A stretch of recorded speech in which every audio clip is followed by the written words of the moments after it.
Una catequesis sobre el Jueves Santo. Una de las cosas que nos muestra lo que es la misión de Jesús son sus últimas palabras en el momento de la cruz. Y ella aparece en Lucas, una de ellas.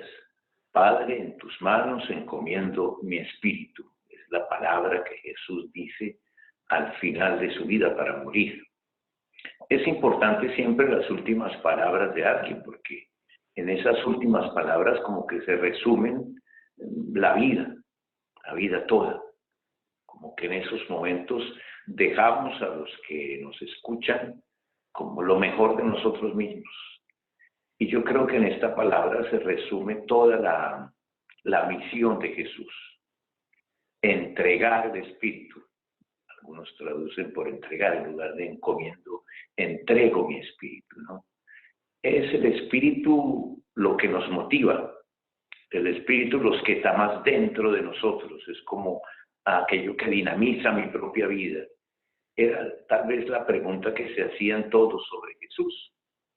O sea, ¿qué es lo que motiva a Jesús para hacer todo eso que él hace? Es la gran cuestión que tiene como así un poco locos a las autoridades judías, ¿no? ¿De dónde viene tanta fuerza? ¿De dónde viene tanto dinamismo? ¿De dónde viene tanta disposición y firmeza en la manera de enseñar, de decir, de vivir mismo y de llegar a la cruz? Es impresionante la manera como Jesús llega a la cruz. Nos damos cuenta que no es que le estén quitando la vida, es que Él la está entregando.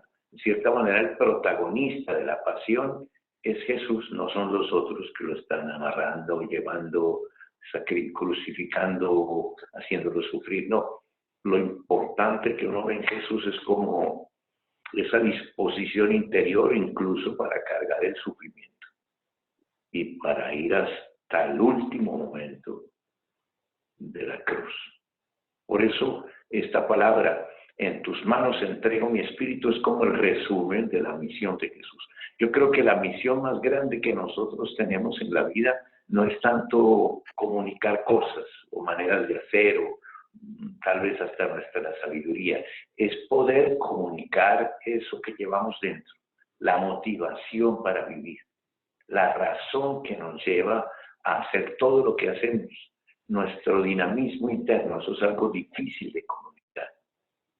Nosotros nos quejamos de por qué la iglesia hoy tal vez está un poco frágil en ciertos países. Pues nos falló un poco la transmisión de eso que nosotros deberíamos transmitir. No se trata solo de comunicar un poco cómo hacer la misa o cómo organizarla, no. Yo creo que se necesita más ese espíritu, ese dinamismo interior, esa disposición interior para que cada uno en la Eucaristía sea capaz de encontrarse con Jesús. Lo mejor que Jesús nos deja, la misión que Jesús tiene, es dejarnos su espíritu. Es decir, en últimas, cuando uno mira bien dentro de Jesús qué es lo que lo motiva, vamos a ver que hay una relación muy grande con tengo el tapabocas. Hay una misión muy grande que es transmitir ese espíritu. Y ese es el espíritu que nos da vida, ese es el espíritu que nos da vida. Yo creo que a veces nos preguntamos cómo hacer para cambiar a tal persona, ¿no? Nosotros no somos los que lo vamos a cambiar. El que lo va a cambiar es ese Dios que puede vivir en su interior y que le puede hablar allá en lo secreto y que le puede tal vez ayudar a encontrar como una nueva manera de vivir. Un espíritu. Hay gente que no tiene espíritu porque lo que los mueve es otras cosas, ¿no? El dinero, el poder, es como ellos mismos, no es el espíritu de alguien que está ahí. La relación con alguien, no, la relación con alguien en el interior del corazón. Qué triste que cuando nos miremos solo nos veamos a nosotros mismos y que en el interior no haya una relación verdadera con alguien que es capaz de hablarme y a quien yo puedo escuchar porque me habla en el amor, que me hace ver mi fragilidad. Ese es el espíritu de Cristo que Él intenta como transmitirnos. Entonces no nos olvidemos, la misión más importante que tenemos es transmitir ese espíritu y poder transmitir esa vida. Por eso es tan duro ver hoy en día un mundo que no tiene una relación propiamente y que no encuentra en su interior como esa motivación de vivir y como esa razón que lo lleve más allá de este mundo, ¿no? De este mundo. Jesús viene para salvarnos, por eso hacernos encontrar ese dinamismo interior, ese espíritu. Encontrar el espíritu de Dios está ahí, ¿no? La presencia de alguien en nuestro corazón. Y Jesús transmite ese espíritu. Por eso vamos a comenzar un poco leyendo el himno de hoy que aparece en nuestra oración de la liturgia de las horas. Él dice: Jesús de María, Cordero Santo, pues miro vuestra sangre, mirad mi llanto. ¿Cómo estáis de esta suerte? Decid, Cordero casto, pues naciendo tan limpio, de sangre estás manchado. La piel divina os quitan, las sacrílegas manos, no digo de los hombres, pues fueron mis pecados. Bien sé, pastor divino, que estáis subido en lo alto, para llamar con silbos tan perdido ganado. Ya os digo, pastor mío, ya voy a vuestro pasto, pues como vos os dais, ningún pastor se da. Ay de los que se visten de sedas y brocados, estando vos desnudo, solo de sangre armado. Ay de aquellos que manchan con violencia a sus manos, los que llenan su boca con injurias y agravios. Nadie tendrá disculpa diciendo que cerrado halló jamás el cielo, si el cielo va buscando. Pues vos con tantas puertas, en pies, mano y costado, estáis de puro abierto, casi descuartizado. Ay, si los clavos vuestros llegaran a mí, tanto que clavaran al vuestro mi corazón ingrato. Ay, si vuestra corona, al menos por un rato, pasara mi cabeza y os diera algún descanso. Amén. Muy bien, entonces se trata de recibir este espíritu, y recibir este espíritu se hace sobre todo a través de la Eucaristía, ¿no? De la Eucaristía. El Jueves Santo, por eso comienza nuestro camino a recibir esta vida que Jesús quiere transmitirnos, este espíritu que Él quiere dejarnos en nuestro corazón. Y el Jueves Santo es muy importante, primero porque es la institución de la Eucaristía. Eucaristía quiere decir acción de gracias, ¿no? Acción de gracias. Es un momento en que Jesús se reúne con sus discípulos, los que son más íntimos de Jesús, para celebrar y anticipar esa muerte en la cruz y esa victoria sobre la muerte misma. Es decir, el amor nos exige entrar en lo oscuro de la muerte para matar la muerte allí en donde la muerte parecía más fuerte. En el miedo que todos tenemos de entregar nuestra vida, de darla, de confiarse y de darse absolutamente todo. Sabiendo que en este dar todo vamos a encontrar lo más grandioso, que es el amor divino, el amor de Dios, la presencia de Dios, y que este amor es capaz de vencer la muerte misma. Todo lo que intentan todas las personas que quieren como apagar a Jesús es eso precisamente, comprometerlo en el sufrimiento, a ver si Él se vuelve violento, colocarlo enfrente de la burla para ver si Él se vuelve agresivo, colocarlo también enfrente de la separación con María, para ver si Él pierde como esa paz interior y esa capacidad de amar e incluso de perdonar a aquellos que le han hecho daño. Es ahí en donde a veces no nos damos cuenta que está introduciendo como esa muerte absoluta en nuestro corazón. Cuando nos dejamos amedrentar, el miedo de darse, el miedo de entregarse. Hoy vivimos en un mundo en el que ya no se celebra mucho eso, el hecho de que yo pueda dar la vida a alguien. Y al dar la vida a alguien no como un momento, sino como una historia en la que tenemos que construir esa comunión en el darse, en el caminar juntos, en el cargar sobre las espaldas a veces la fragilidad del otro. Estoy hablando de un lenguaje a veces que el mundo no entiende y que tal vez por nuestra educación nosotros ya no valoramos. El hecho de que alguien dé la vida por el otro. El movimiento es contrario, el movimiento es a conservarse a sí mismo, a guardarse a sí mismo, a cuidarse a sí mismo. Todo vuelve sobre nosotros mismos, lo que nos encierra a veces en una profunda soledad y también en una tristeza, porque cuando nos encerramos con nosotros mismos, lo único que encontramos no solo son nuestras cualidades, sino también darnos cuenta de nuestra fragilidad, de nuestra condición. Y es todavía más cruel porque nos encontramos solos, enfrente de todo eso. Aquí no, aquí es un movimiento contrario al del miedo. Es vencer el miedo para encontrar la libertad de entregarse, de darse, de ir más allá. A veces decimos cuánto tenemos que dar y resulta que tenemos que entregarlo todo. Tu hijo está esperando que tú lo ames más allá de los límites. Tu esposa también está esperando que tú puedas amarlo más allá de los límites. Ese amor ordinario que nosotros vivimos lo encontramos por todo lado. Basta ir al banco y saber que uno es amado en cuanto uno tiene dinero. Cuando tú no tienes dinero, entonces no eres bien recibido, te van a dejar a un lado, ¿no? Tú vas, por ejemplo, al supermercado y significas en cuanto puedas, digamos, gastar tu dinero allí, ¿no? Si eres un pobre mísero, te van a sacar afuera. Vivimos siempre como esa relación un tanto interesada, ¿no? Interesada.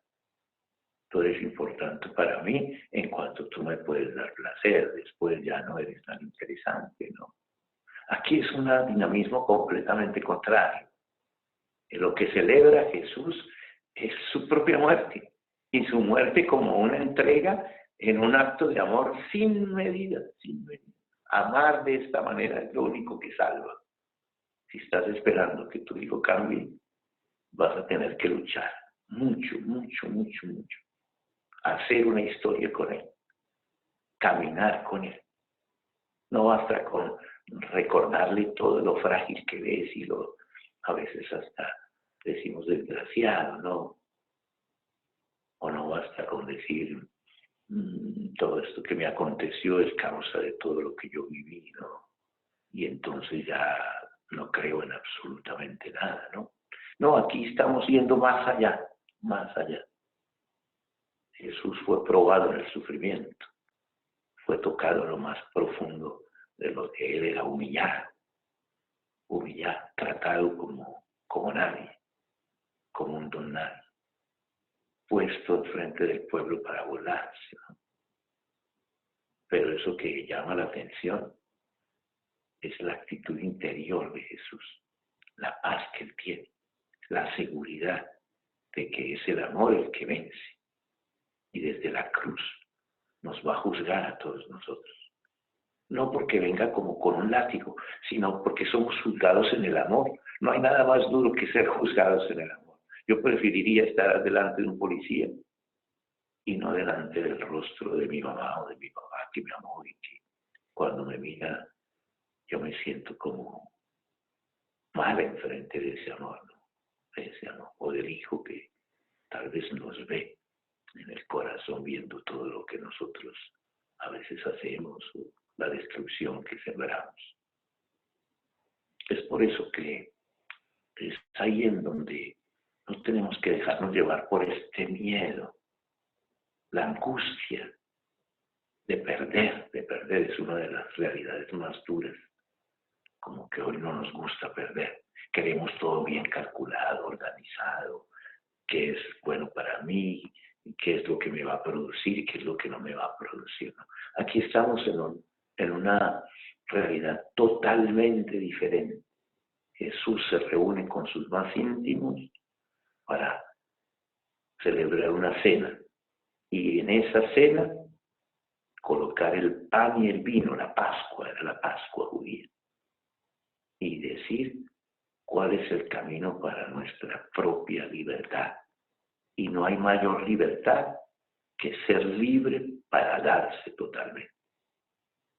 Hay muchas cosas que nos impiden esta entrega, porque somos esclavos, esclavos de nuestro egoísmo, esclavos de nuestra manera así como matemática de ver las cosas, ¿no? De los cálculos. Tenemos que planificar, sí, claro, planear todo, pero es importante darnos cuenta que la vida se sale de nuestros planes. La vida no es un cálculo. La vida de tu hijo, de tu esposa, no se puede calcular con por más ingeniero que seas o economo, calculista, con todas las ecuaciones que tú puedas hacer. No, no. Tú entras ahí en el misterio de alguien que tú tienes que acompañar, de alguien que a lo mejor es frágil o alguien que carga también tu fragilidad. Y poder juntos luchar. Y es ahí en donde se exige mucho de ti mismo. Por eso Jesús se va a comparar un poco con el cordero. Jesús va a reemplazar el cordero que sacrificaban en la Pascua. El cordero que reconocía, digamos, que Dios había salvado a su pueblo de la muerte. Les había dado vida. El pueblo que estaba a punto de desaparecer. Estaban matando a los niños más jóvenes, a los niños pequeños que nacían, ¿no? Por no dejar multiplicar este pueblo y por dejarlo en la esclavitud, ¿no? La esclavitud. Y entonces viene toda esa salida de Egipto y ese lanzarse en el desierto para encontrar esa libertad. Muchas cosas tuvieron que purificar en el desierto. Muchas cosas se tuvieron que purificar en el desierto. Querer volver al pasado, a las cebollas de Egipto, como decían ellos, cuando se encontraban dificultad de comida. Querer volver a esa esclavitud que tal vez los mantenía más o menos bien, pero que los mantenía esclavos, ¿no? Esclavos. Querer esa libertad es algo que la Eucaristía tiene que despertar en nosotros. Querer esa libertad de no estar tan esclavizado y tocado por todas esas cosas que a veces nos angustian en el diario, ¿no? Nuestro parecer, entonces no queremos que las arrugas nos salgan porque la arruga va a ser un desprestigio, ¿no? No hay nada más bonito que contemplar a la mamá y ver cada arruga que ella tiene porque es fruto tal vez de una lucha que tuvimos o de algo que vivimos juntos. Qué bonito ver a los papás viejos. No tenemos que esconderlos. Es fruto de una vida, de una lucha, de un esfuerzo. En cada arruga de ellos tal vez hay un pecado mío, una lucha que hemos hecho, una victoria que hemos logrado, ¿no? No hay nada más hermoso que poder contemplar a alguien a los ojos y recordarse de todas esas luchas que hemos tenido. Porque ese es el verdadero amor, ese es el verdadero amor. Ese es el que nos une de una manera tal que nada podrá separarnos, nada podrá separarnos. No hay nada más bonito que acompañar a alguien, por ejemplo, cuando se encuentra en cáncer. Yo creo que algunos hemos tenido esa experiencia, ¿no? De ir allá y intentar de luchar con él, ¿no?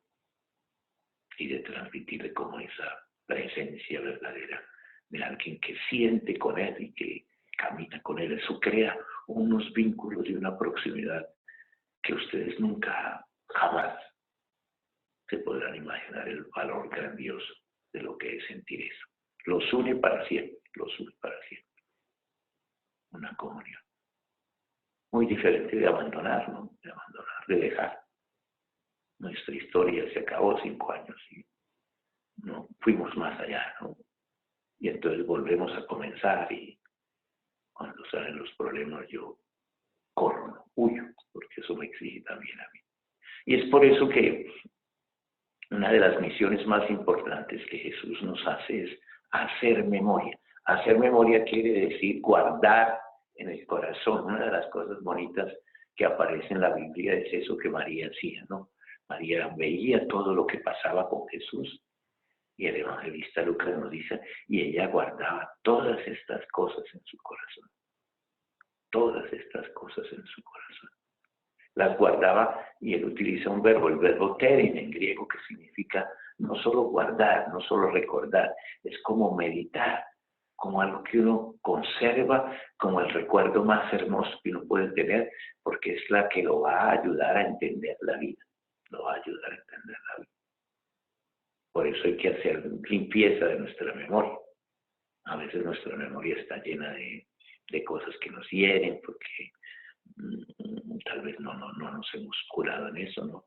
Y no tenemos como esos momentos bonitos, hermosos, que hemos vivido con alguien y que a veces nos ayudan en los momentos difíciles a volver sobre ellos, ¿no? Y a encontrar esa memoria. Pues bien, es esto precisamente, hacer memoria. La Eucaristía, cada vez que celebramos la Eucaristía, estamos haciendo memoria de eso que es fundamental. Alguien me amó y dio su vida por mí. Esa es la gran noticia que todos van a comunicar al inicio, ¿no? Un amor que significa dar la vida por alguien. Y entonces esto nos salva, nos salva. Poder comunicar esa noticia también a los otros. Es esto, hacer memoria, ¿no? Hacer memoria es casi que es como volver a hacer presente ese acto salvífico en nosotros. En nosotros. Yo no sé si a ustedes les pasa a veces, aun cuando sus papás han muerto, ¿no? Que uno amanece así como no con muchas ganas y entonces de pronto uno como que ve la mirada de la mamá o la mirada del papá, ¿no? O uno se acuerda de ese amor que lo agarró bien dentro y que lo llevaba a hacer cosas extraordinarias, ¿no? Por eso se necesita vivir en el interior, ¿no? Y encontrar en el interior nuestro como ese acto de amor que nos trajo al mundo, ese acto de amor que está en el inicio de todo. Yo estuve un poco con los meninos, los gamines de la calle, yo trabajé mucho en Bogotá por ellos, ¿no? Y una de las cosas más difíciles, digamos, hacer era restaurar la confianza que habían perdido, ¿no? Porque habían sido arrojados a la calle desde muy pequeñitos, maltratados en la casa, entonces ellos habían corrido, ¿no? Un padrastro que los hacía sentir como lo peor del mundo, ¿no? Entonces esa relación primera estaba rota.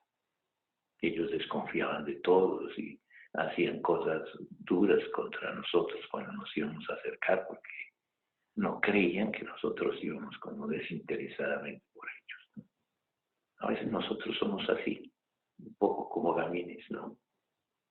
El amor se acerca de nosotros y nosotros le botamos todo lo que podamos para ver si es verdadero, ¿verdad? Nosotros teníamos que superar muchas cosas tranquilamente y calmadamente porque sabíamos que eran barreras que teníamos que destruir para poder llegar un día a encontrarlos allá donde estaban más frágiles y necesitados, ¿no? Algunos lograban salir hasta la universidad y casarse porque había todo un programa de Javier de Nicoló allá en Bogotá, pero otros no podían, no podían salir de ahí y se quedaban siempre en esa amargura interna. Es ahí en donde Jesús nos llama a ir más allá, ¿no? A ir más allá. Nosotros no somos responsables de lo que nos pasa, es verdad, hay acontecimientos tal vez que nos han herido, ¿no? Pero nosotros sí somos responsables de la manera como reaccionamos a esos hechos. Es nuestra opción, ¿no? es nuestra opción. O terminar sin creer o lanzarnos al riesgo de entrar en esa dimensión, de confiar en alguien, de dar la vida, de establecer una comunión, de acercarse. Cristo lo hizo, terminó crucificado, ¿no? Pero esa crucifixión yo creo que cuestionó y salvó a muchos de los que se dieron cuenta que este amor era verdadero. Por eso, el lavatorio de los pies, que es un gesto que aparece en esta celebración, la Pascua como algo especial, eso aparece en el Evangelio de Juan, es el lavatorio, en el capítulo 13, ¿no? Y si ustedes abren la Biblia ya en el capítulo 13, van a darse cuenta de la manera como comienza. Habiendo amado a los suyos que estaban en el mundo, los amó hasta el extremo. Es en este contexto en que Él nos va a narrar la cena, ¿no? En el contexto de un amor hasta el extremo, ¿no? Habiendo amado a los suyos que los estaban en el mundo, los amó hasta el fin, hasta el fin. O sea, es un amor total, ¿no? Es un amor total. Y nos dice, al final, os he dado ejemplo para lo que yo he hecho con vosotros, vosotros también lo hagáis, ¿no? Es tan bonito este relato del lavatorio de los pies. El lavatorio de los pies es algo que Jesús toma del común que se hacía en las casas, ¿no? Cuando un viajero llegaba, la primera cosa que uno tendría que ofrecerle es un platoncito con agua para que pudiera colocar sus pies y aliviar todo el dolor del camino, ¿no?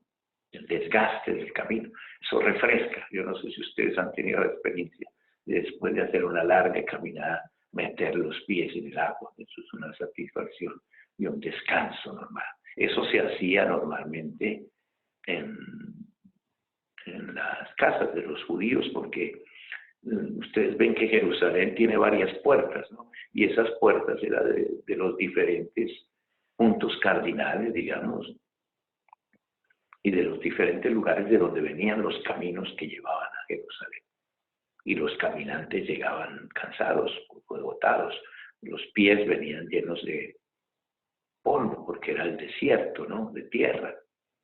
Y la primera cosa que normalmente alguien, para dar acogida al otro, era ofrecerle lavar los pies, lavarse los pies, ¿no? Normalmente quien hacía eso era un esclavo, lavaba los pies. Y a veces no estaba mismo obligado el esclavo judío, porque había esclavos judíos que se alquilaban por un tiempo en una casa porque vivían económicamente mal, y entonces para trabajar por un tiempo. Y sus deudas eran perdonadas cada 7 años, o sea que la esclavitud judía no duraba, sino era una ayuda que se hacía para aquellos que estaban. Una vez terminados los 7 años, de ahí vino el jubileo, ¿no? Los 7 años, todas las deudas que él tenía quedaban perdonadas y él quedaba libre.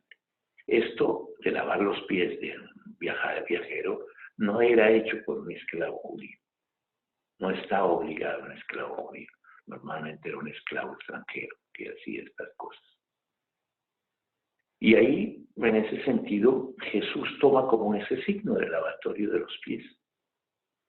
Un signo que se va a transformar en algo muy interesante, porque Jesús está sentado, como yo estoy sentado ahora aquí, ¿no? Está sentado y está vestido con todo lo bonito del judío, ¿no? Y entonces nos dice la narración que él se quita el manto, ¿no? Y se viste como un esclavo. Se pone el de servicio y comienza a lavar los pies de los discípulos. Eso es prácticamente una actitud de bajarse, ¿no?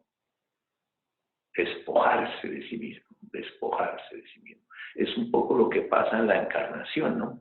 La encarnación es Dios que deja su condición divina y asume la condición humana. Eso lo llamamos nosotros una kenosis, es decir, un descender, un asumir los límites y asumir en una condición humilde para ponerse en una actitud de siervo, de servidor, de servidor. Esa es la actitud mayor del amor. Esa es la actitud mayor del amor.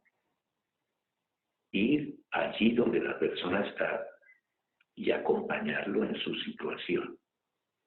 A veces no sabemos dar el pan porque lo damos con orgullo, porque hacemos sentir al otro un mísero. No se trata solo de dar pan, sino hacer sentir al otro tan digno como yo lo soy.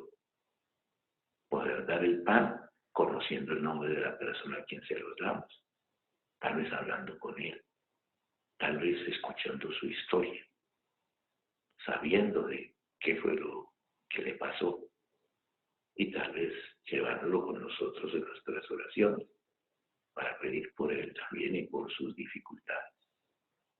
Hacerlo reconocer persona. Esta es una de las cosas más bonitas de los encuentros de Jesús en el Evangelio. Jesús encuentra a cada persona y nadie se siente mal con Jesús porque Jesús lo reconoce tal como Él es. No se siente juzgado, se siente amado, es diferente. Y cuando se baja, hace sentir que Él está como al servicio también del otro para ayudarlo, ¿no? Las palabras de Jesús llegan porque son palabras que se dirigen como alguien que me acompaña, que lucha conmigo, no que me juzga, ¿no? Esa palabra, por ejemplo, que no haya pecado, que tire la primera piedra, ¿no? Es algo que se dice desde lo profundo de la pecadora perdonada, ¿no? Es ahí en donde tenemos que entender en qué consiste el amor. El amor es precisamente caminar con alguien, no solo exigirle, ¿no? A veces tenemos dificultades en casa, sí, es verdad. Pero a veces nosotros pedimos desde fuera, ¿no? Desde fuera siempre. Nunca desde dentro. Acompañando a alguien, ¿no? Caminando con él. La palabra ahí, cuando caminamos con él, es más fuerte que aquella que decimos desde fuera, ¿no? Desde fuera de la situación del otro, ¿no? Tenemos que luchar, tenemos que exigir, tenemos que esforzarnos, pero eso solo se puede hacer en el amor, ¿no? En el amor. No es el policía que viene para meternos a la cárcel, no es el juez que viene para condenarnos, no. Es el amor que viene para acompañarnos. Y el amor exigente, yo no digo el amor melodramático, ¿no? El amor que es capaz de pronunciar una palabra que yo escucho, que me confronta, a veces hasta de tocarme y hacerme a veces como reaccionar, ¿no?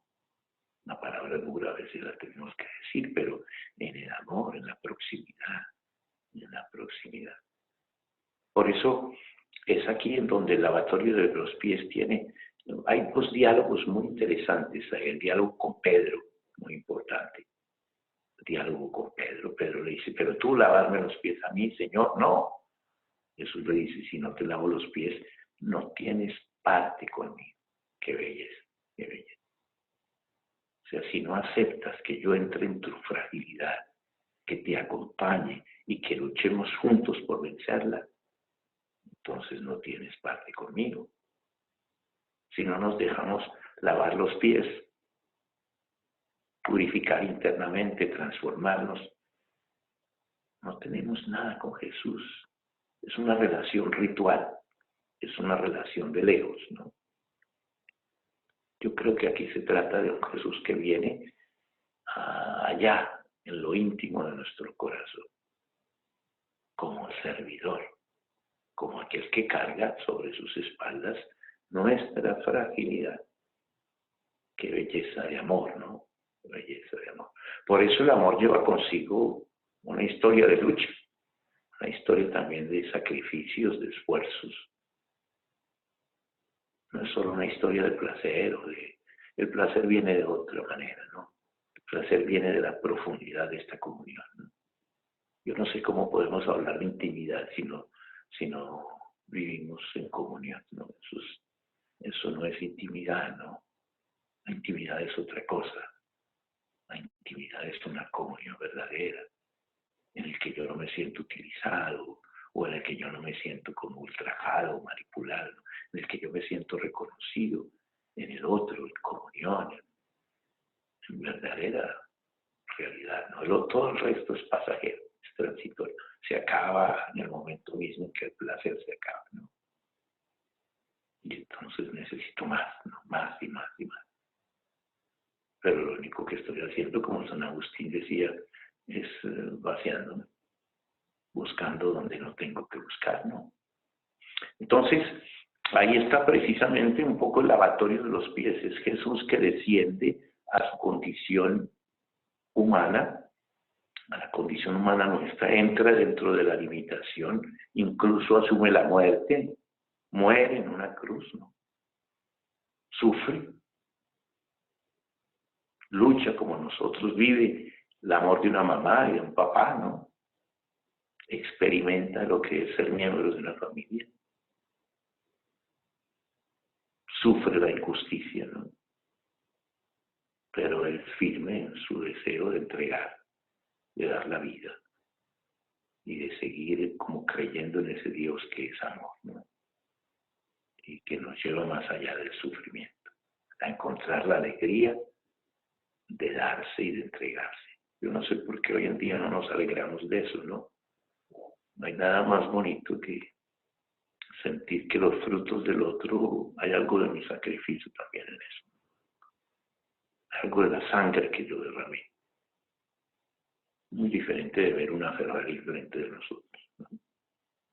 Es la vida de otro, es la vida de otro que lleva mis sacrificios y mis esfuerzos. Entonces, por eso está ahí, digamos, eso que en el diálogo con Pedro se explica un poco lo que es este lavatorio de los pies, ¿no? Lavar los pies. Hoy no vamos a poder hacerlo porque no tenemos cómo, ¿no? Hay la posibilidad de que en casa, en el momento de la celebración, al menos el esposo lave los pies de su esposa, en ese sentido que yo estoy hablando, ¿no? En ese sentido es que yo estoy hablando. No es en el sentido del gesto, no, es mucho más. Es expresarse el amor en esa actitud de servicio, de lucha, ¿no? Estoy aquí para caminar contigo, para limpiar tus pies, para purificar tu vida, para ayudarte a hacerte cada vez mejor, ¿no? Y hacerlo mutuamente. Pero lo más bonito sería poder colocar una mesa, arreglar bien esa mesa, leer tal vez este capítulo 13 de San Juan, ¿no? 13, 1 a 5, 1 a 6, 1 a 11, y ver allí un poco todo lo que significa para nosotros sentarnos en esta mesa, ¿no? El pan que se coloca, reconocerlo como fruto de nuestro trabajo, de nuestros esfuerzos, como un don de la vida que nosotros colocamos por los otros. A veces hemos perdido como esa actitud de reconocer todo eso que se nos da de ya, porque nos llega tan servido que a nosotros nos parece natural que eso aparezca, ¿no? El pan que está en la mesa, todo el mundo parece que eso fuera simple, ¿no? Pero eso costó el sudor de un trabajo, ¿no? Esa es la solidificación de mucha gente que se esfuerza por colocarlo allí, ¿no? Y yo no soy sensible a esa realidad, ¿no? Del don de la vida que los otros hacen por nosotros. Por eso hacer una mesa en que podamos participar de ese don que nos damos, ¿no? Y de intentar como ayudarnos a encontrarnos realmente como hermanos, miembros de una misma familia y unidos en el mismo amor. Esto es lo que Jesús hace. Esto es lo que Jesús hace. Y no se detiene en frente de la traición, ¿no? No se detiene en frente de la negación. Él es seguro que este amor va a transformar la vida de Pedro. La de Judas tal vez no, porque Judas no acepta como su fragilidad, ¿no? Prefiere quitarse la vida, ¿no? Digamos que no acepta su culpa, ¿no? Su pecado, ¿no? La primera cosa que tenemos que hacer es reconocernos frágiles, ¿no? Qué difícil hacer eso a veces, ¿no? reconocernos frágiles, tan frágiles como los otros, y sentir que necesitamos esa ayuda. Esto es Juan 13, versículo 5. Y al final Él nos va a decir en otro diálogo con todos los discípulos ya, nos va a dar el mandamiento del amor, ¿no? Amaos los unos a los otros como yo os he amado. Y nos va a decir también, vosotros también debéis hacer esto, los unos a los otros, los unos a los otros. Esto es el significado de la Eucaristía, ¿no? Este es el significado de la Eucaristía. En San Juan no tenemos relato de la cena, pero nos coloca el relato del lavatorio de los pies, porque San Juan lo que quiere hacer es una catequesis sobre la Eucaristía. Pero no solo la Eucaristía tiene su valor en cuanto a celebración, ¿no? También la Eucaristía significa un Dios que se queda para siempre con nosotros, ¿no? Para siempre. Es una presencia. Jesús no solo muere en la cruz, Jesús vive en el corazón de cada uno y se queda allí para siempre. Por eso es lo que nosotros tenemos cuando conservamos las hostias consagradas, no las guardamos en el sagrario, para mostrar que Jesús sigue presente en medio de nosotros y se queda sobre las especies del pan. El pan que es significado del fruto del trabajo, del esfuerzo, del sudor humano, es la concretización de todo el esfuerzo humano por hacer presente el amor, ¿no? El amor concretizado en un pan. Jesús se queda en el esfuerzo humano, en la lucha, en el pan eucarístico. Jesús está realmente presente allí. Y es ahí en donde nosotros tenemos que buscarlo y encontrarlo. Por eso existe la adoración, ¿no? Después de la celebración de la Eucaristía, vamos a guardar las hostias, porque mañana, viernes, no tendremos misa. Mañana viernes tenemos la celebración de la cruz, pero no es una Eucaristía. Las hostias que vamos a recibir en ese día son las hostias que guardamos de la última cena, del Jueves Santo, ¿no? Y estas hostias las vamos a conservar hasta el viernes. El sábado es un día litúrgico, no hay nada, porque estamos sumergidos en la muerte de Cristo, en el silencio en que entra Jesucristo, ¿no? Y para salir con el grito de la resurrección el sábado en la noche, ¿no? O sea que es importante comprender estas tres dimensiones de la Eucaristía, ¿no? El Jesús que celebra su propia entrega, el don total de sí mismo.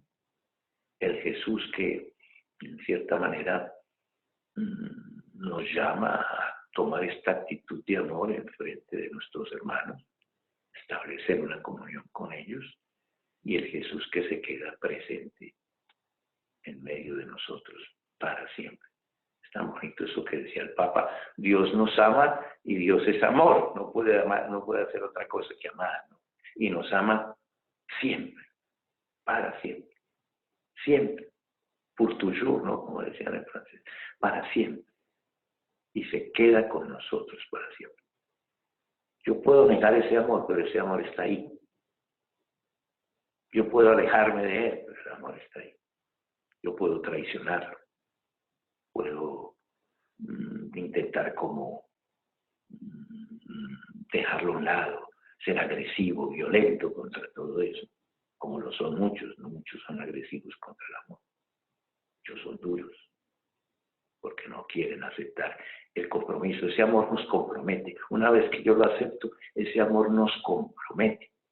Es por eso que a veces yo voy contra el amor de mi papá y de mi mamá, porque ese amor exige que yo cambie de actitud, porque ese amor me compromete a vivir de otra manera, ¿no? Prefiero decir ese amor no existe.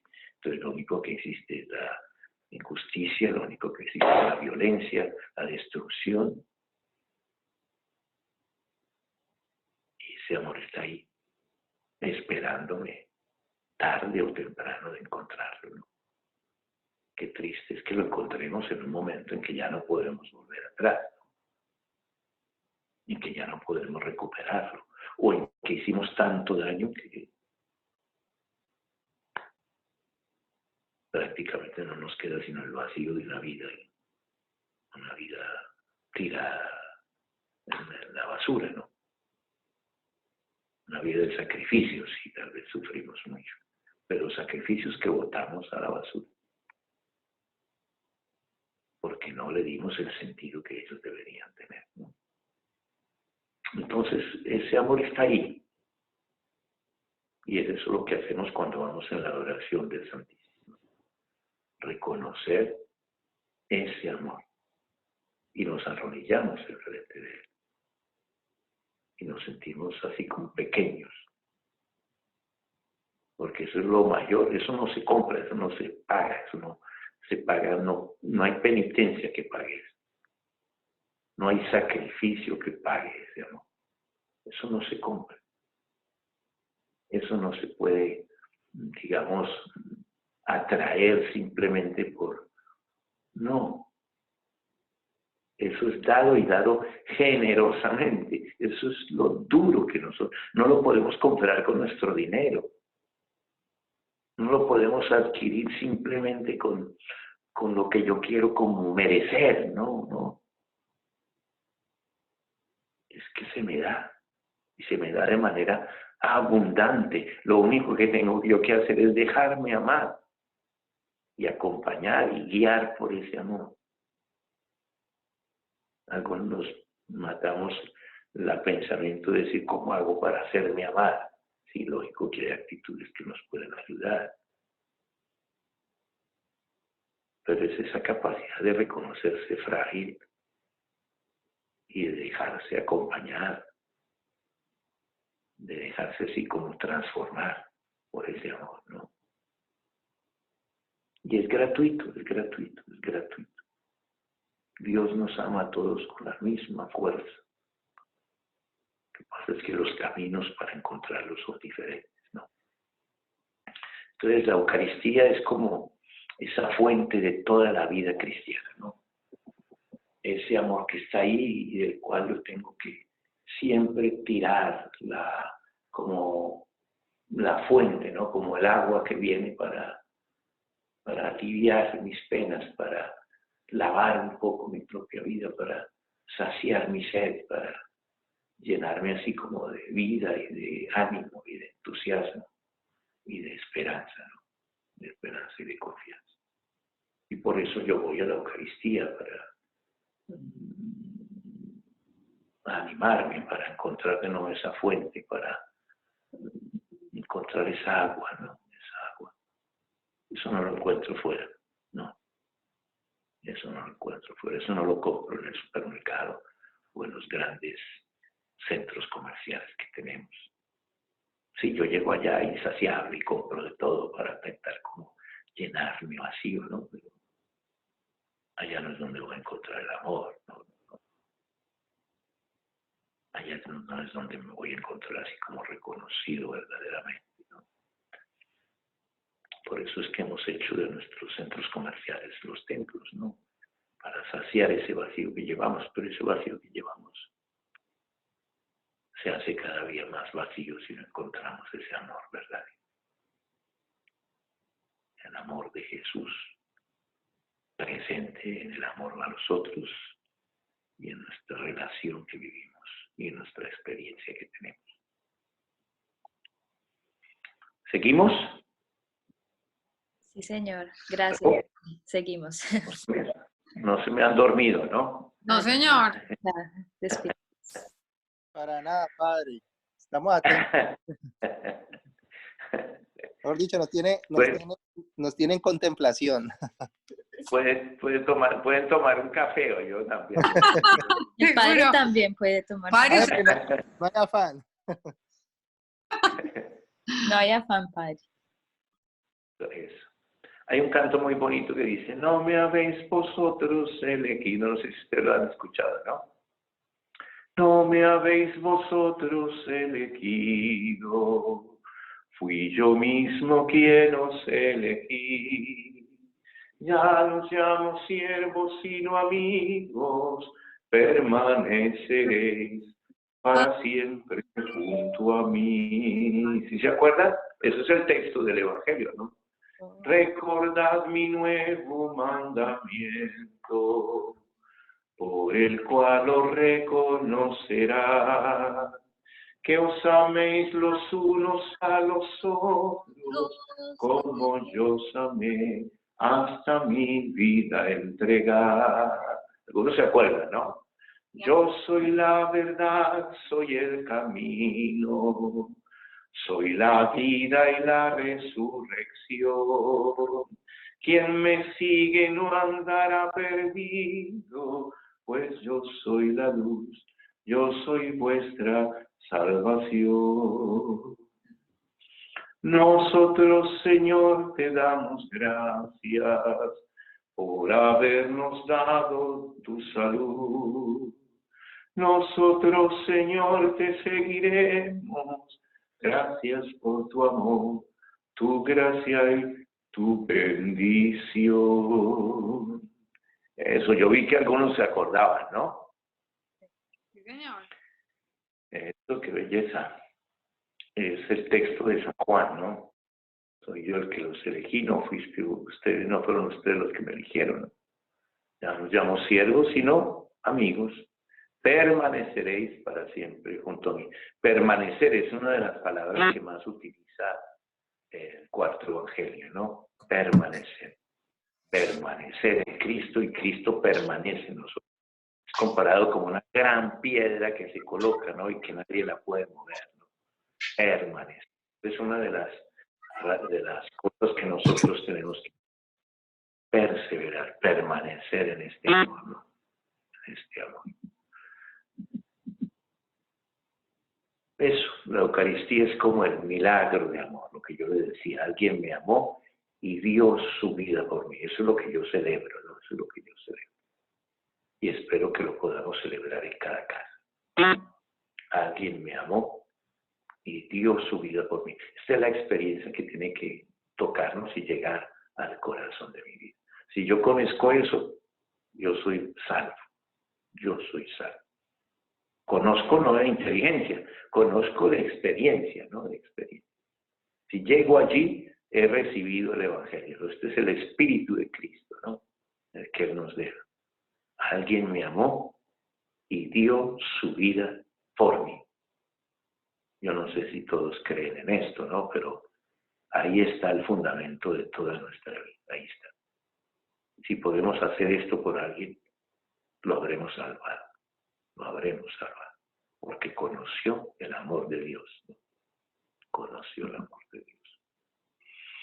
Yo no sé si vamos a tener tiempo para todo, ¿no? ¿Qué horas tenemos ahora? Hay tiempo, padre, porque ¿Qué horas son ahora? son las 10, padre, pero hay tiempo. Uy, ya se fue una hora, imagínate. Tranquilo. No hay que inventarse las catequesis están hechas en la Biblia, ¿no? Juan es un catequista, el apóstol Juan es un catequista. Él nos hace muchas catequesis a través de su evangelio. Pero hay una muy bonita, el evangelio de Lucas, que son los discípulos de Nos. Aquí se nos enseña cómo, digamos, la Eucaristía es importante para nosotros, después de que Jesús muere, ¿no? La Eucaristía. La Eucaristía.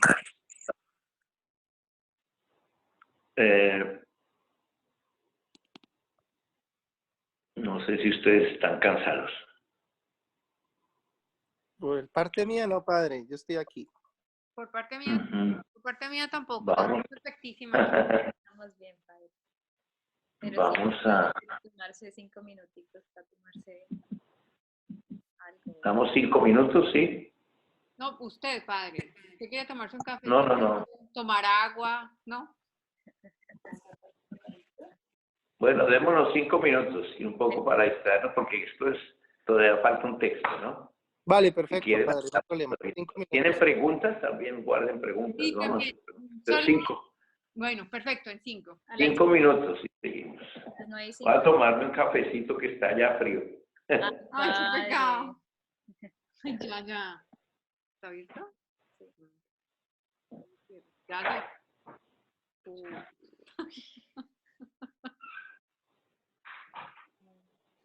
Damos la bienvenida a la señora María. Vamos a tomarnos 5 minutos de descanso y bueno, continuamos acá en la línea. ¿Quieren decir alguna cosa? ¿Preguntas? Escucho. Todo muy bien, padre. Excelentísimo. Muchas gracias. No, pero sería bueno algunas reacciones si algunos de ustedes quieren comentar algo, no importa que sea repetir cosas.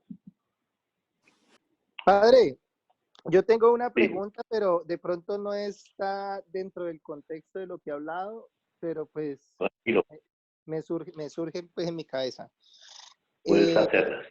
Listo, perfecto. Resulta que yo entiendo que la historia de la salvación que Dios tiene con la humanidad arranca con el pueblo de Israel, con Yahvé, cuando se le revela pues al pueblo escogido que son los israelitas, ¿sí? Sí. A lo largo de la historia, bueno, llega Cristo, divide la historia en dos, bueno, pasa todo para hacerla corta y viene la institución de la Santa Eucaristía, que es lo que celebramos hoy, de que solamente el que coma y beba su carne, ese tiene vida eterna. Eso.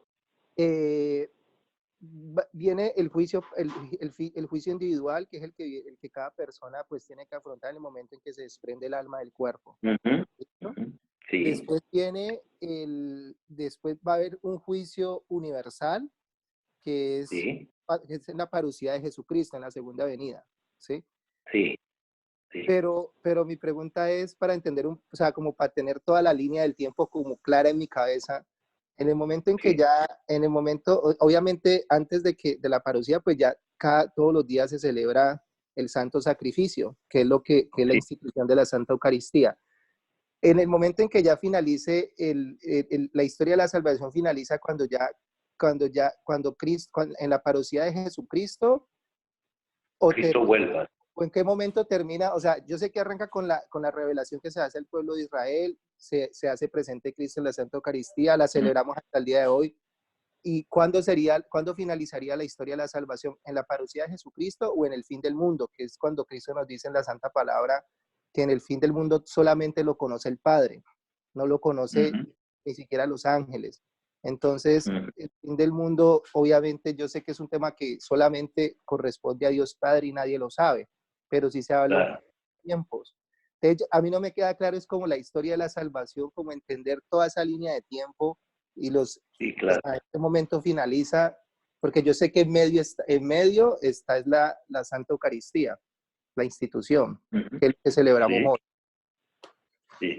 Entonces esa es la pregunta, como ¿cuándo finaliza? Sí, el Antiguo Testamento es como una preparación, ¿no?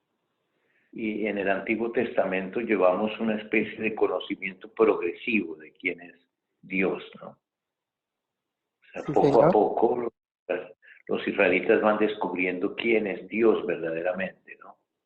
Y poco a poco como que nos van describiendo cualidades de Dios y lo que Dios es, ¿no? La manera como Él actúa en la historia, sobre todo, ¿no?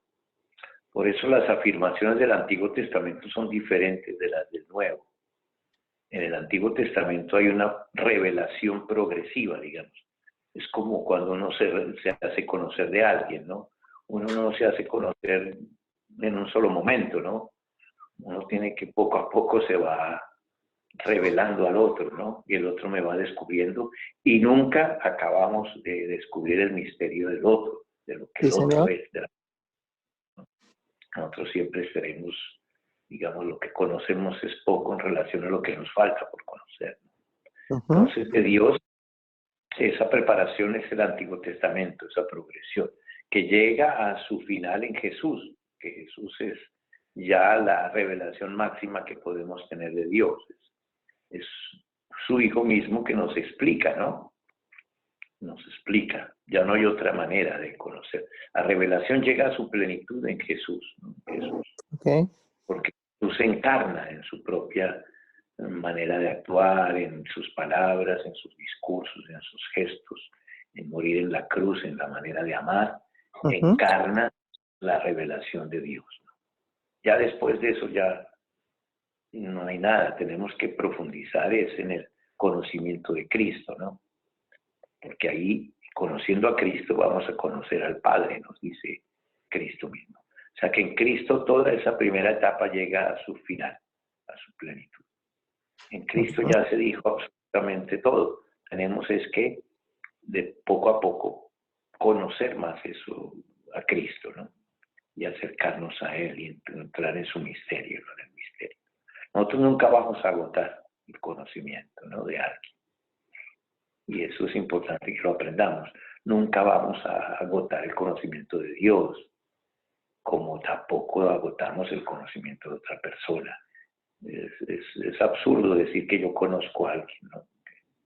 Sí lo conozco, pero no en su totalidad. Yo no puedo llegar a poseer el otro, ¿no? Y eso es lo bonito de toda relación. Yo descubro poco a poco, incluso nosotros mismos no nos conocemos completamente. A veces aparecen cosas que uno no esperaba, ¿no? De sentimientos que nacen, reacciones que uno nunca había tenido, ¿no? Es el misterio profundo de lo que hay dentro de nosotros y que con el cual nosotros tenemos que encontrarnos todos los días, ¿no? El misterio de Dios es mucho más grande que nuestro misterio humano. Por eso la respuesta está en quién es el hombre. El hombre es un misterio, en cierta manera, porque es algo que no podemos dominar. Y eso en la relación tenemos que aceptarlo, ¿no? Yo no puedo agotar el conocimiento del otro. En Jesús, eso se nos revela y se nos revela en la medida en que vamos descubriendo quién es Jesús. Los evangelios intentan como respondernos a esa pregunta, pero quedan siempre cortos porque no llegamos a comprender absolutamente. Eso es algo que el mundo de hoy no acepta, ¿no? Que no llegue a comprender absolutamente todo, ¿no? La ciencia se dice que ya tiene la solución para todo, pero nos encontramos ahora con una situación que nunca habíamos vivido y que queda pequeñitos enfrente de eso, porque es imposible decir que nosotros somos capaces de dominar, de maîtriser, como dice el francés, ¿no? Maîtriser, ¿no? Que alguna cosa. Todos vivimos por eso, ¿no? Entonces queremos dominarlo porque nuestros cálculos deben asegurarnos, ¿no? Conocer al otro, decirlo, sabemos sus reacciones, eso nos asegura, ¿no? Nos da seguridad. Pero no, el amor nos lleva a vivir en la inseguridad, en la confianza, ahí es donde nace la confianza, ¿no? O sea, yo no puedo dominar al otro ni saber cuáles son sus reacciones, por más que exista la sociología y haga los cálculos y la historia nos enseñe la manera como la humanidad reacciona. Yo no puedo prever lo que va a acontecer, ¿no? Puedo en cierta manera ver cómo va a reaccionar, pero no prever, pues ese es el misterio de la persona humana, ¿no? Y frente de ese misterio, eso tenemos que encontrar. Entonces Jesús nos ayuda como a descubrir ese misterio de Dios, ¿no? Y a vivirlo en la medida en que nos acercamos a Él, porque Él es humano como nosotros. Él tiene nuestros mismos seres. Y eso nos hace que lo podamos entender un poco más, ¿no? Mismo si nos cuesta entender el sacrificio, si nos cuesta entender el dar la vida, ¿no? Pero eso es Dios, ya sabemos un poco el amor de Dios en qué consiste, ¿no? Pero nunca vamos a llegar a decir quién es Dios, ¿no?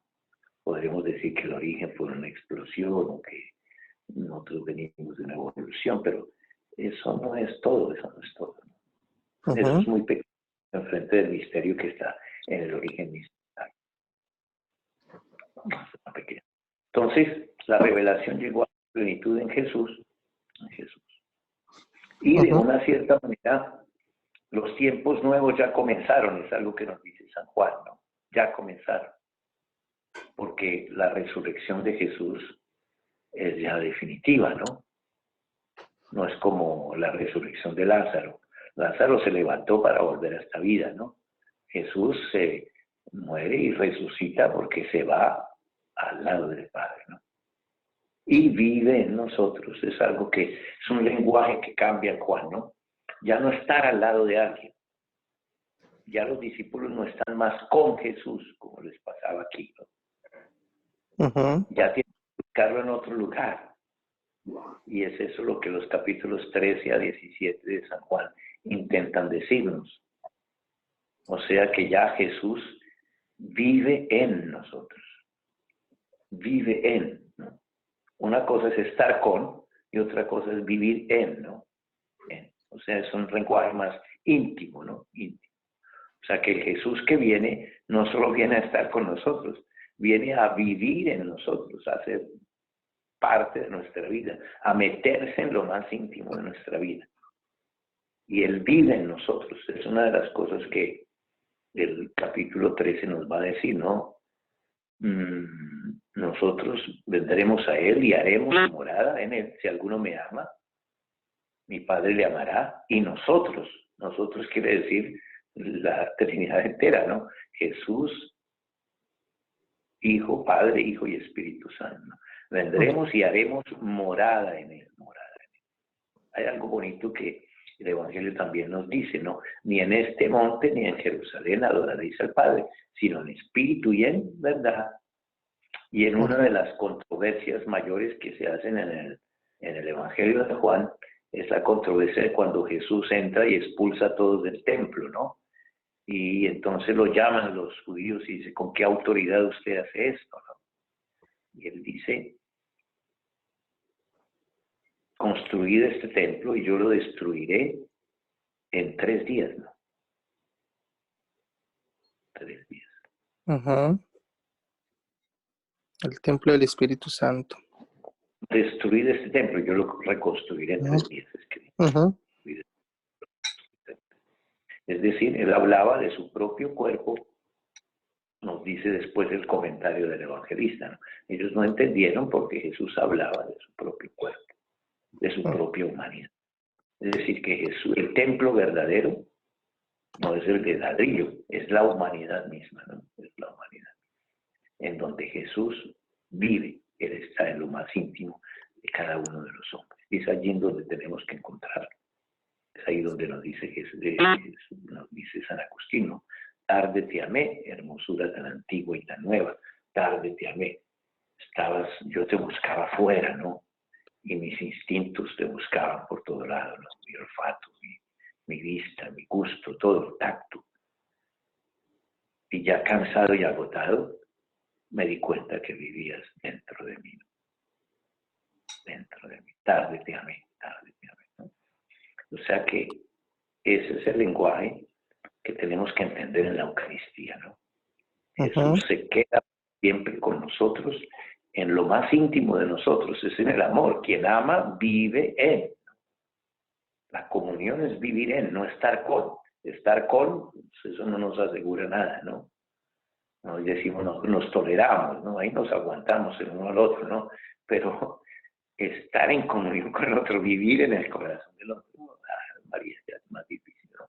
Jesús se queda ahí, vive en el interior. Y tenemos que escucharlo en ese interior. O sea que en cierta manera, de una cierta manera nos dice Juan, Jesús ya está ahí, ¿no? Está ahí. En cierta manera cuando él dice, la casa de mi Padre, ¿no? De mi Padre hay una habitación para todos, ¿no? Todos pueden llegar ahí, ¿no?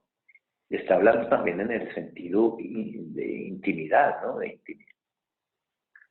Es el lugar en donde nos vamos a encontrar con Dios en lo íntimo de nuestros corazones. Y Él está ahí, ya, de cierta manera, Jesús ya viene, ¿no? Ya está ahí. Pero ese estar ahí nos va a llevar a una plenitud en un momento dado, ¿no? Cuando todos reconozcamos a ese Jesús que viene en todo su poder y en todo su esplendor, ¿no? Y podamos encontrar la realidad del amor primero que nos trajo, ¿no? Y eso será la revelación última, ¿no? De Jesús que viene para llamar a todos hacia Él, ¿no? Llamar a todos hacia Él. Y por eso tenemos que acelerar eso, ¿no? Por eso la importancia de que la gente conozca, ¿no?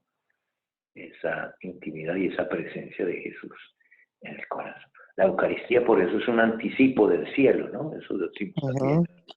Porque en la Eucaristía vivimos ya las realidades celestiales de una manera un poco simbólica, ¿no? Pero real al mismo tiempo, real.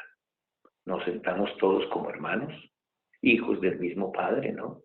Reconocemos el amor de Jesús realizado por nosotros y nos iluminamos en torno a ese amor.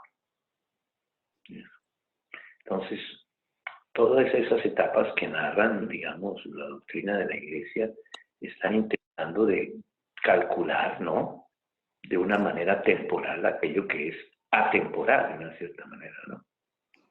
Aquello que se realiza en el tiempo, pero el tiempo es relativo, el tiempo desaparece al final, ¿no? Pues una medida nuestra, ¿no? O sea que es entrar en la dimensión de la eternidad, del Jesús que está ahí presente en nosotros, ¿no? Y que nos da como esa dimensión de poder escuchar el cielo en nosotros mismos también, ¿no? Y poder conocer ese amor, ¿no?, al que todos vamos a llegar un día, y en que Dios Padre nos va a recibir con los brazos abiertos, ¿no?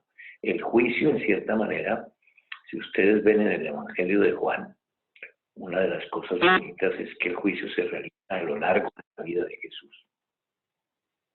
O sea, no se realiza en el momento de la muerte, sino a lo largo de la vida de Jesús. Y entonces vamos a ver que las controversias comienzan desde el inicio, ¿no? El deseo de matar a Jesús viene desde antes. Y la condena se realiza casi en el capítulo 12, ¿no? Ya antes del capítulo 13. Ya acuerdan de matar a Jesús, ¿no? O sea que todo el juicio se realiza a lo largo de su vida.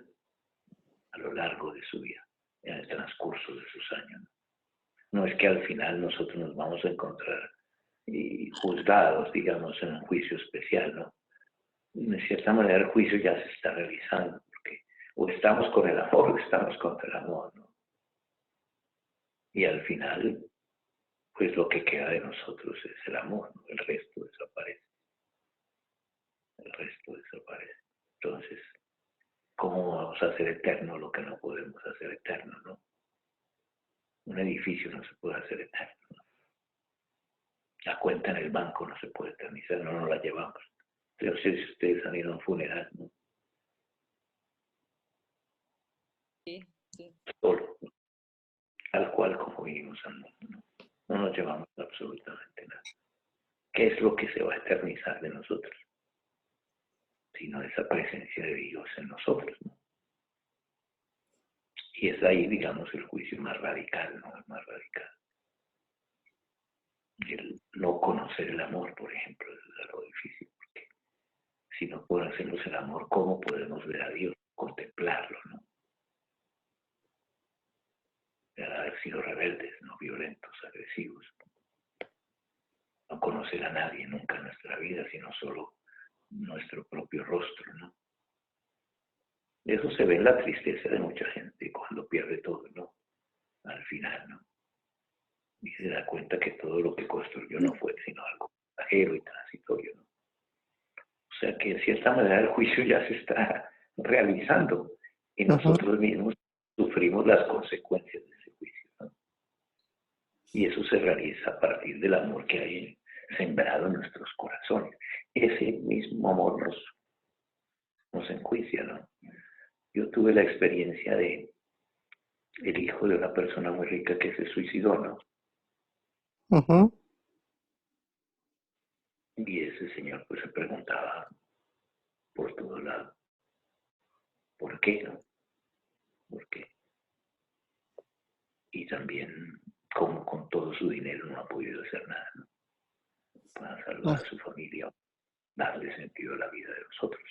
Entonces, en cierta manera, eso viene sobre nosotros también, ¿no? No creamos que los grandes violentos no sienten absolutamente nada, ¿no? Y no creo que mueran en la paz, ¿no? Porque en el interior de cada uno sabemos lo que somos, ¿no? Lo que pasa es que no lo encontramos a veces, nos distraemos, ¿no? Coloquemos la música a todo volumen y distraídos siempre los medios de distracción, ¿no? Pero en momentos como este que nos llaman a tal vez estar solitos, a no tener otro tiempo, que para nosotros a veces es difícil también vernos, ¿no? Por eso no basta con tener un momento de silencio. Es importante encontrar el amor de Dios para vernos. Eso. Amor de Dios para vernos. Entonces yo creo que, en cierta manera, lo que el Apocalipsis, ustedes hablan mucho del Apocalipsis ahora en este momento, ¿no? Lo que el Apocalipsis nos dice hoy y lo que el Apocalipsis quiere mostrar es un mundo que se acaba, un mundo que se destruye, ¿no? Lo pasajero no va a quedar. Todas esas angustias del Apocalipsis es ver cómo un mundo que construimos con nuestras manos se derriba. Se derriba. ¿Quién no ha visto pasar la belleza? No, la belleza pasa y tenemos que aceptar en un momento dado. ¿Qué pasó? La vida se acabó porque no somos más aparentemente bellos, ¿no? Hay una belleza interior también, ¿no? Que aprender a vivir. Y a veces uno lo ve cuando se acerca a hablar con las personas ancianas o con alguien que no es normal, ¿no? Hay una belleza interior a veces que uno se da cuenta de ella hablando más cerca, ¿no? El poder también se acaba, ¿no? Querer eternizar eso no se puede, nos dice el Apocalipsis. El que se angustia de ver que todo eso se derrumba, porque toda su confianza la había puesto en esas cosas, ¿no? Y esa sí es la angustia verdadera, esa sí es la angustia verdadera. Por eso el Apocalipsis no debe dar miedo para los que colocamos nuestra esperanza en este amor de Dios, ¿no? Si yo me apoyo en cosas pasajeras, tengamos cuidado. Pero si yo lucho por el verdadero amor que permanece, eso es lo que va a perdurar, ¿no? Eso es lo que va a perdurar. Creemos en eso, ¿no? Eso sí ya es cosa nuestra, ¿no? Pero lo que Apocalipsis nos coloca en esa angustia. Todos los que tienen que esconderse en el Apocalipsis normalmente son las clases que se apoyaron en eso, ¿no? Ustedes ven que hay un elenco allá de clases sociales que a veces aparecen en el Apocalipsis, ¿no? Los otros, quienes buscan escondites, pues, los que se apoyaron en eso, ¿no? Los caballos del Apocalipsis no son que la guerra, la miseria, el hambre, ¿no? La exploración, ¿no? Que la guerra trae consigo lo que están haciendo ahora, a veces subiendo los precios, ¿no? Eso se llama, ¿cómo es que se llama eso? Eso se llama cuando se aprovechan de eso para subir los precios, ¿no? Una especie Especulación. de Especulación. Especulación, ¿no? Todo eso Oportunismo. va a destruir el mundo mismo, ¿no? O sea que las guerras crean sus enemigos. Y todos los imperios, porque Israel tuvo la experiencia de todos los imperios, ¿no? El imperio griego, el imperio asirio, el imperio romano, todos los imperios cayeron por eso. Sí. Pasaron.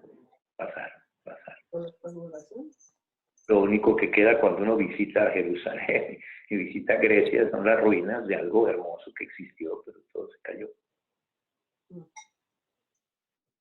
Todo se cayó. Quedan los recuerdos. Pero a veces de una sociedad en la que los romanos tenían sus cosas, culto a la persona misma, ¿no? Los gimnasios, ¿no?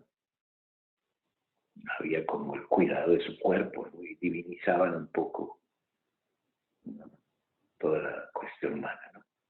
Por eso vamos a dejar aquí por ahora. Yo creo que no alcanzamos a ver el texto completo. Dejamos el texto para otra oportunidad. De todos modos, ahí están las diapositivas. Yo creo que podemos dejar para que la bajen también.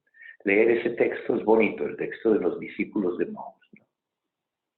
Es un encuentro con el Jesús resucitado, ¿no? Pero es un encuentro en el que Jesús nos enseña cómo leer nuestra historia. Una de las cosas que tenemos que aprender a hacer es leer nuestra historia, ¿no? A veces la gente no sabe cómo contar su historia porque la cuenta a pedazos, ¿no? Aquí Jesús intenta como leer la historia como un todo en el que Dios nos forma, ¿no? El verdadero formador de nuestra vida es Dios mismo, ¿no? ¿Dónde lo hace? En la historia. de cada uno de nosotros. En el saber cómo los acontecimientos vienen y nosotros tenemos que dejarnos como se dice, como el alfarero construye su vasija, ¿no? Como moldear, ¿no? Por esa historia. Y vivir esa historia como un todo del que Dios enseña, como nos enseña y nos transforma, a veces con dolor, a veces con angustia. Es por eso que no hay nada que se salga de las manos de Dios, ¿no? Y que ciertamente sirva para nuestra salvación, si yo lo sé vivir y leer a la luz de las Escrituras y a la luz también de la resurrección, ¿no? Del misterio pascual. Entrar en las tinieblas para encontrar la luz, a veces tenemos que hacer eso. Yo acompañaba a alguien que tenía problemas de alcohol, por ejemplo, ¿no? Y vivía unas pérdidas, de un momento a otro me llamaban y él estaba por allá perdido, ¿no? Y yo iba allá de pronto a encontrarlo y a tratar de sacarlo de donde estaba, ¿no? Tal vez eso le ayudó para un día despertarse y comenzar a buscar una otra manera de escapar a sus dificultades, enfrentándolas y transformándolas, ¿no?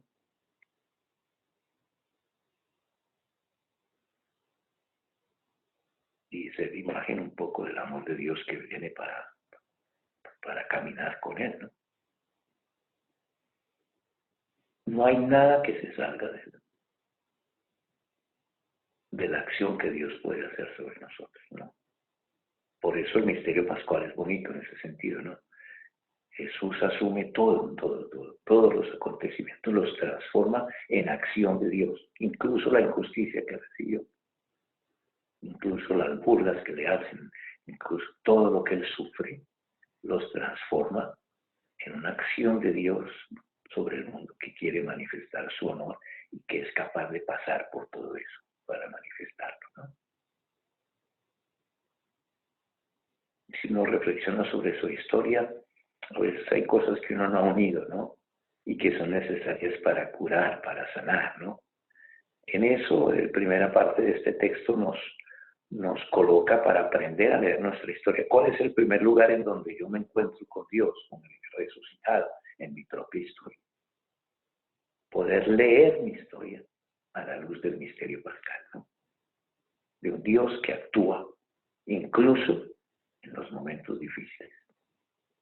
Yo escuché una vez un testimonio de una señora que hoy en día organiza un grupo y todo, les decía, si yo no hubiera pasado por todo eso que pasé de infidelidad, de manipulación, de todo eso, yo nunca hubiera encontrado a Dios, ¿no? Y nunca hubiera reaccionado a eso. Yo no digo que todos tengamos que pasar por eso, ¿no? Son historias de cada uno, ¿no? Entonces, eso es bonito en los discípulos de Maús. Los discípulos de Maús vienen con tristeza a contar la historia de Jesús, sus miedos, sus dificultades. Están huyendo, están corriendo, porque eso que pasó en Jerusalén ellos no lo pueden aceptar, ¿no? Y Jesús comienza a explicarles, y a medida que les explica, ellos sienten como arder su corazón, ¿no? Y todo termina en la celebración eucarística, van a ver. Que Jesús los llama a todos de nuevo, los que están pescando, que llegan allá al lago, ¿no? Y Él prepara el alimento, los pescados. Y cuando está haciendo eso, todo el mundo como que lo reconoce, ¿no? Pero no dice nada, quedan en silencio, ¿no? Porque reconocen los gestos de Jesús. Descubren que Él está vivo, ¿no? De una manera diferente. Y es ahí en donde nosotros tenemos que ir más allá de nuestra visión un poco exterior, ¿no? A descubrir esa intimidad de la presencia de Jesús. Eso es la Eucaristía, ¿no? La presencia íntima de Jesús en nosotros, ¿no? Y la hostia la comemos porque es alimento, ¿no? Que ese amor de Dios nos nutre y nos da, Él hace parte de, se vuelve sangre nuestra. se transforma en una comunión muy estrecha con nosotros. Dejamos ahí entonces por hoy. Yo no quiero aburrirlos más. Y No, no nos está aburriendo, padre, antes al contrario, estamos aprendiendo. intentando, pero hay muchas cosas, ¿no? Eso es poco a poco, poco a poco. No se puede dar todo porque eso también no es pedagógico, ¿no? Si damos una inyección muy fuerte, pronto los mata a ustedes y los deja así como... Sí, es verdad. y no logran comprenderlo todo. Pero inicien como esa experiencia de Dios. Yo no soy... Inicien esa experiencia de Dios. Es ahí donde lo van a comprender muchas cosas. Este relato es bonito, el de los discípulos de Maús. Léalo, medítenlo tal vez hoy. Muy bien. Los dejo juiciosos. Vamos a rezar entonces al final. Perfecto. Padre nuestro, Padre nuestro. Como la oración más importante también de la Eucaristía, ¿no? Que al final nos conocemos todos como hermanos y unidos en el mismo amor. Padre nuestro que estás en el cielo, santificado sea tu nombre. Venga a nosotros tu reino. Hágase tu voluntad en la tierra como en el cielo. Al cielo. Danos Danos hoy nuestro pan cada día. Perdona nuestras ofensas, como también nosotros perdonamos a los que nos ofenden. No nos dejes caer en tentación y líbranos del mal. Que el Señor los bendiga, los guarde y cuide de ustedes